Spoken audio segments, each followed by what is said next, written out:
the beast.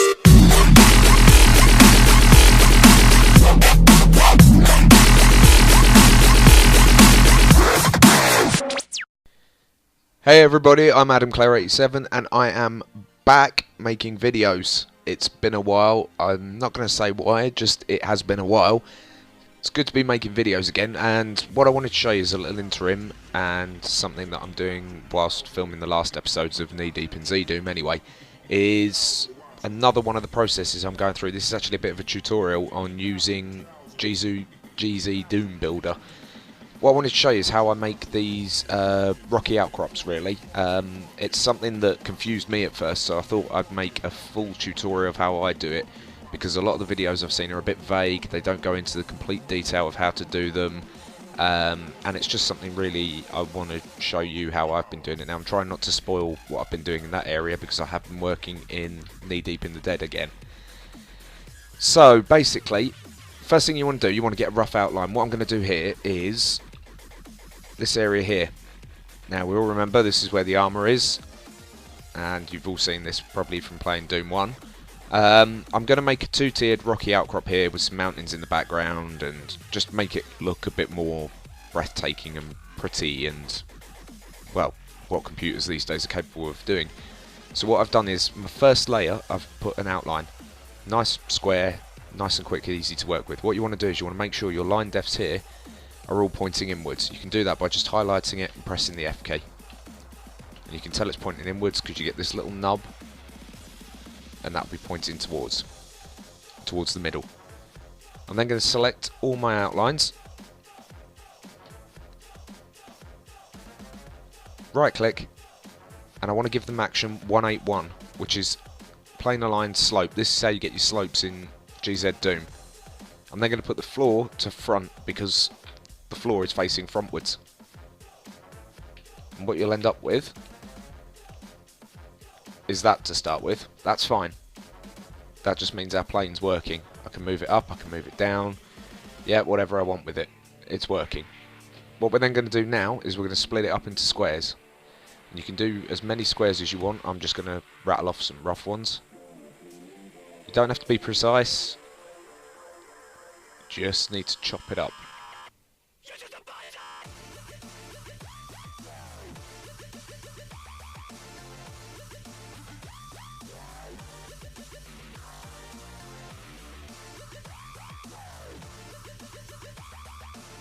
The reasons being will become clear soon.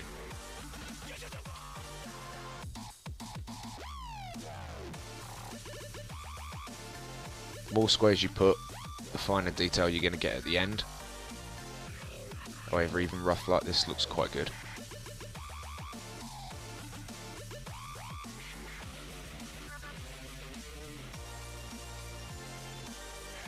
Okay, there we go. Now I already have these ones at the end because they're there to make sure that the height here is maintained on the walls, because I don't want these, we'll just change these to where they should be. We don't want these walls going higher, but the terrain out here is going to be pretty big, hence why the sky is so high, but that's not. So you see now, already just by putting squares in, we've got a different aspect on things already. Now these we need to make sectors with, because at the moment they're all linked together and we want them as separate sectors.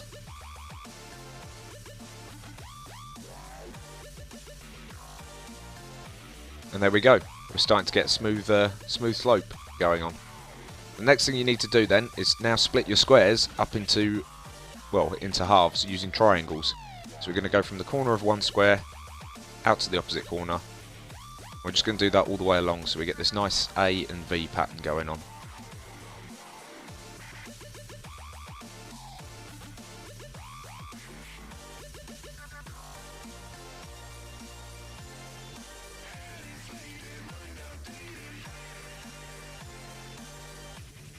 And as long as everything is split into two, this will work.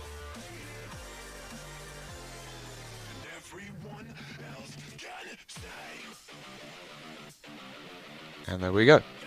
So now everything's split into two. We've got lots of triangles with one plane aligned slope on each. And we end up with this effect. This sort of jagged teeth. So, excuse me.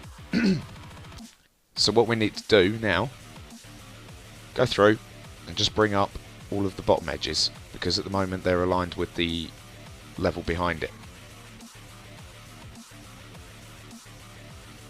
So we'll select all these.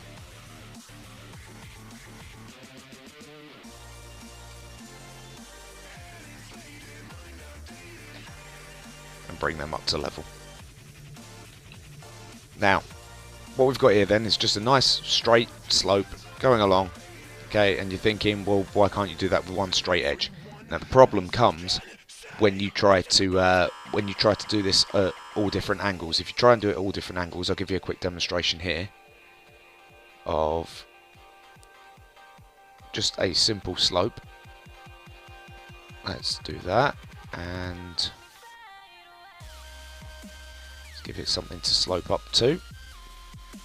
So if I slope these three and just split them into sectors, if I try and slope these up,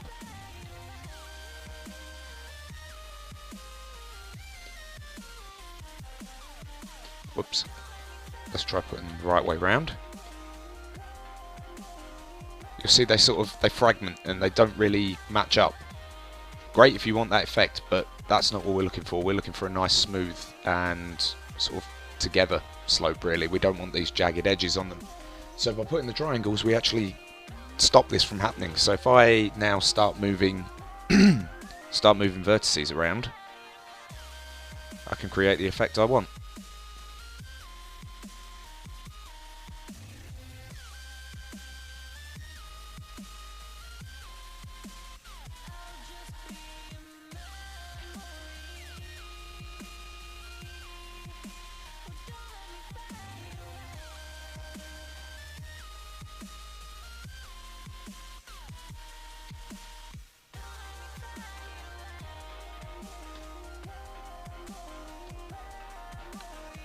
And there we go.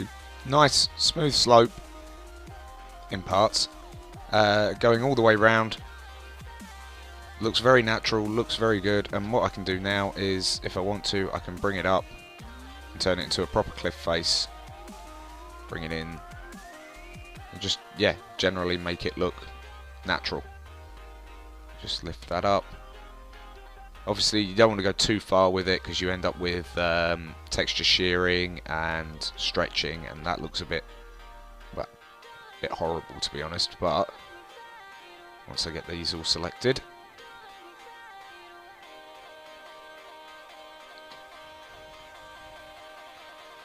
just bring this up. There you go, we have quite a natural looking sloping cliff face. I'll probably bring it in a bit more for the final release, but yeah, looks very nice. Now that's just a cliff face. If you wanted to do this on a mountain, similar sort of principle really. I'll draw myself a little diamond, or a hexagon, sorry. No, scratch that, an octagon.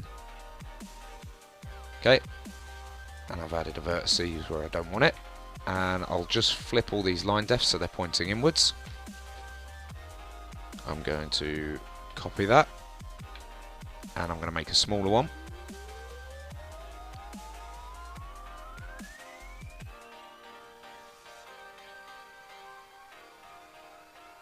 We'll paste that in and we'll flip it out. And we're going to do exactly the same thing again. We're going to select all these line defs and make them plane aligned.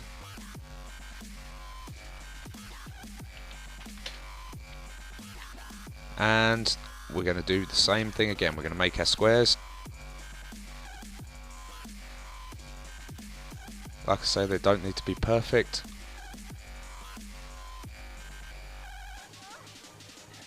In fact, the less perfect they are, the better. Make our sectors so that they're all individual.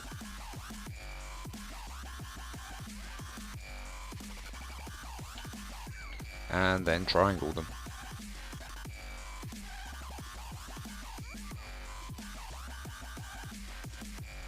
You just see we've got an extra vertice in there. We'll fix this.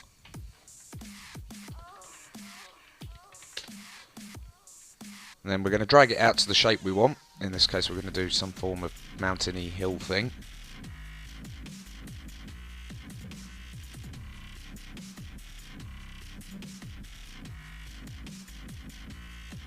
So let's close the top up.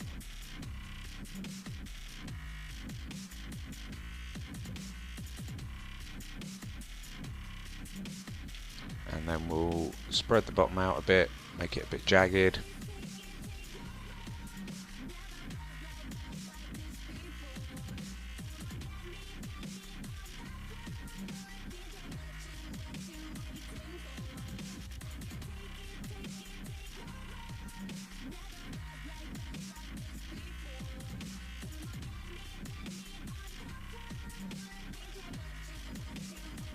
Tell you what I'm going to do, I'm going to bring this down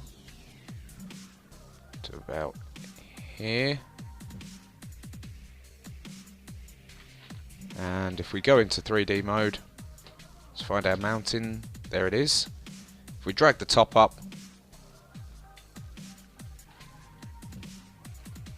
you see we have our mound, or mountain, or hill, or you can do it the opposite way to make craters, pools, whatever you so desire. But there we go, just a simple hill, which will look nice, I reckon, when we get our 2-tier cliff in.